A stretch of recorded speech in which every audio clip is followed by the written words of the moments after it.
The Olubadan of Ibadan land, Obasaliu Adetunji, has described the purported threat of 21 new Ibadan kings to recommend him for removal as an affront to the people of Ibadan. The monarch, in a statement issued this afternoon in Ibadan by his Director of Media and Public Affairs, Adeola Oloko, contended that the council in question, which comprises high chiefs and Olubadan only, is basically an advisory council with no force of law, customs and traditions backing it.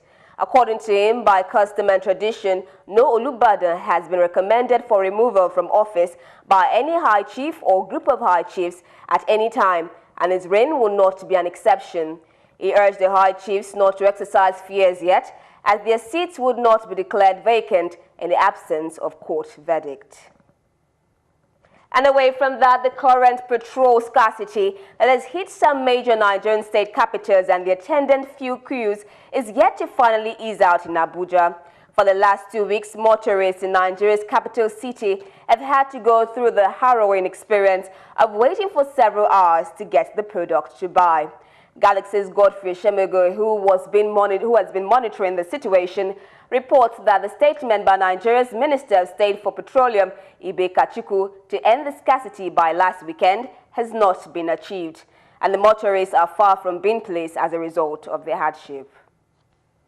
I think from my own observation, I think there are some people, cabals, that are trying to sabotage the effort of the government. Been on queue for about, let me say, last 3 days now. It was a little bit, bad. It was bad, but today we can see that it's better now. I'm happy.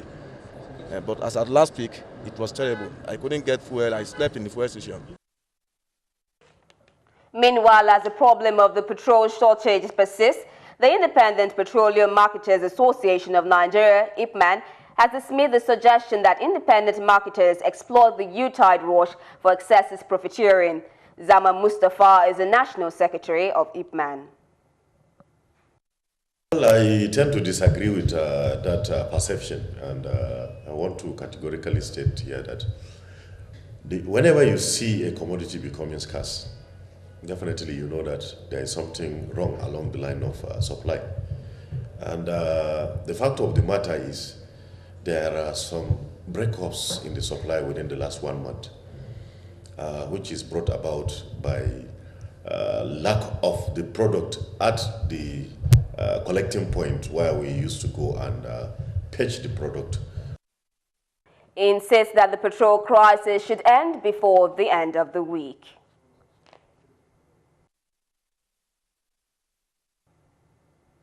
And now, disturbed by the low budgetary allocation to the health sector by the federal government, stakeholders in the sector have called on the federal government to include the 10% the consolidated revenue fund of the Federation in the 2018 annual budget of Fund Basic Healthcare Services in line with 2014 National Health Act. The group also asked government to set up a monitoring and accountability committee for the implementation of the 2014 National Health Act to ensure that key milestones are achieved within reasonable time. At the media chart conference titled "The Proposed 2018 Budget is the Federal Government Committed to a Healthy Nation," the country director Sarah Maka Ogbabe said the current allocation to health sector is grossly insufficient to address Nigeria's fragile and failing healthcare system. Also, co-convener of Health Sector Reform Coalition appealed to federal government to support states to set up governance structure for the domestication of National Health Act. And the response we've received from the federal government is, well, there are lots of things that we can do. Where do we prioritize? Our call today is for you to prioritize health. Without a healthy nation, we build nothing on agriculture. We build nothing on security. We can't build a Nigeria without a healthy nation. So the excuse of saying we're coming out of a recession, we can't prioritize health because there are other needs is a poor excuse, and we find it to be unacceptable, in fact. It essentially seeks to guarantee access, both physical and financial, to basic health care for all Nigerians through the Basic Healthcare Provision Fund, to be financed through an annual grant of not less than 1% of Consolidated Revenue Fund of the Federation.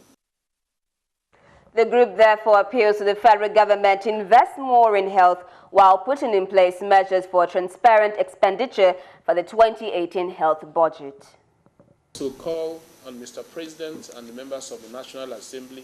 They are already doing so much. We do know that accountability is the issue. There's a lot of corruption, and everybody has agreed that the government is fighting corruption, and we commend Mr. President for his focus on corruption. And now the federal government on Tuesday completed the final handing over of the Presidential Lodge Marina to the Lagos State government about 20 years after the journey to actualize it commenced. Speaking at the handing over ceremony held at the conference room of Federal Ministry of Works, Power and Housing in Abuja, Lagos State Governor Akinwumi Ambode said the development was a testament of the commitment of President Muhammadu Buhari to bring positive change to Lagos. The governor particularly commended the President, Vice President Professor Yemi Osinbajo, Minister of Power, Works and Housing Babatunde Fashola, and other stakeholders who worked to ensure the final transfer of the asset to Lagos.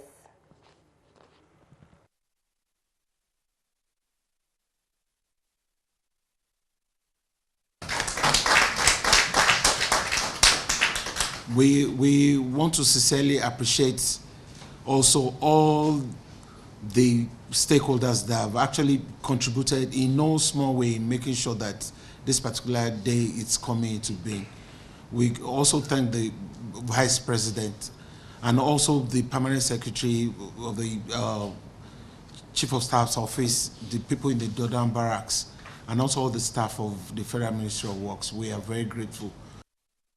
Earlier, Fashola congratulated Governor Ambode and the people of Lagos State for the 1.04 trillion naira budget estimate presented to the State House of Assembly on Monday by the governor and expressed hope that it would improve quality service delivery to the people of the state. He said the signing of the document, which formally vests ownership of the Presidential Lodge Marina in the state government, was in fulfillment of the promise made by President Buhari. Start on a very light note by congratulating the governor and his team on the trillion naira budget, which I hope will improve the quality of service and service delivery to the people of Lagos State. So this is a long journey that has come to an end. It is a journey that has taken almost 2 decades when the Lagos State government continued to ask that this property be vested in it for reasons that remain difficult to understand. Moving on, the Oodua People's Congress New Era President, Comrade Razak Arugundade, has condemned the inhuman treatment Nigerians living in Libya are being subjected to by the Libyans. This was stated at the unveiling of Oodua People's Congress New Era in Lagos. He also urged the federal government to collaborate with the international community to ensure that justice is done to the matter. We as members of OPC, we have sacrificed sweat, blood, and even life to build this organization into what it is today. And we will do all it takes to ensure that the dreams of our founding father, our maritime colleagues, are fulfilled. Arugundade underscored that the OPC, which was founded in 1994 by patriotic Yoruba leaders after the annulment of the 1993 presidential election, has lost her core values as platform for the defense and advancement of the cause of the Yoruba people. While fielding questions from newsmen, Comrade Mosuru Akonde and Musedik Adiola said the emergence of the Yoruba group will change the look and mind of people from the past and serve her core mandate in defending the Yoruba nation's rights. And suffering too much. Governments at both the federal and state level should endeavor to pay civil servants salary. Aggressive tendencies of Fulani Katoria should be checked to prevent a repeat of what Najawad did in South Sudan.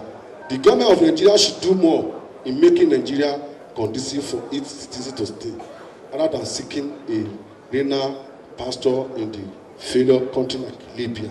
Well, our challenges is what we overcome today.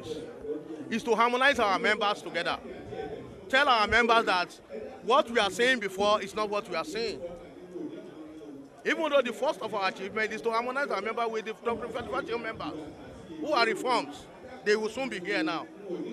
You will see in the president's speech, he told our members, when you are anywhere you is, when you see reform, believe you feel at home. What the new era idea is that we want, new era, everybody knows the meaning of new era is that it's about two. So that's the reason.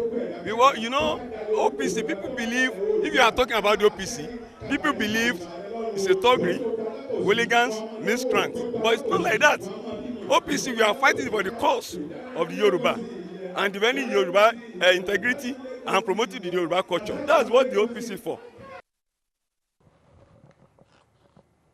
More stories coming up after this break. Do stay with us.